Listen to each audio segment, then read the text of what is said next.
My last Rift videos were really optimistic for a good reason. Something rare is happening, and that makes us all excited. Rift's player base is growing and the community is active again.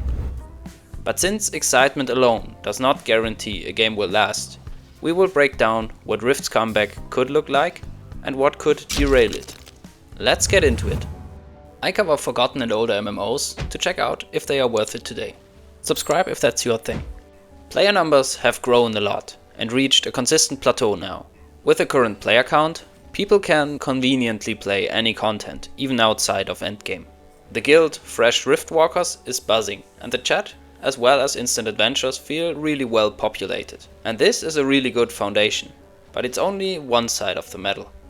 For Rift to be consistently successful, one thing is essential. The game needs sustained attention by the publisher. Regular updates, fixes, and a clear communication of what players can expect from the game.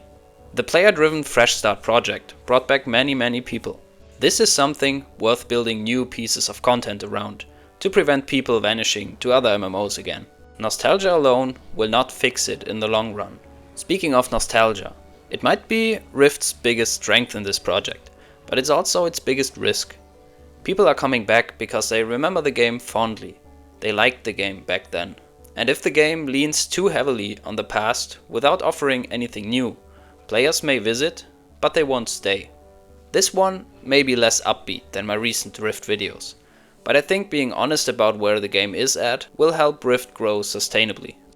So what do you think are the biggest factors for Rift's future success? Feel free to let me know in the comments below. Now let's talk about who Rift is for in its current state. Rift works best for players that love playing Yankee class builds and that are tired of perfectly streamlined modern MMOs. On top, they bring a solid amount of patience, minor bugs, some minor balancing issues, and a very fair but complicated free-to-play system are a part of the package.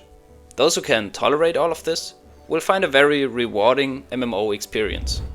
And on the other hand, who should avoid Rift? If you're expecting constant new expansions or flashy up-to-date graphics, Rift probably isn't for you. Rift thrives on experimenting with class builds and thoughtful progression if played the old way without instant adventures. But the overall amount of content is pretty limited compared to other MMOs. Players unwilling to accept Rift's imperfection will likely get frustrated. But to be fair, name a game that is perfect. Probably there is none. The community has shown that Rift has still life in it. With committed devs and the engaged community it currently has, it can enjoy a meaningful second life. Nostalgia alone won't be enough in the long run, that's for sure. But for now, the healthiest way to approach Rift is to appreciate where it is and just enjoy it.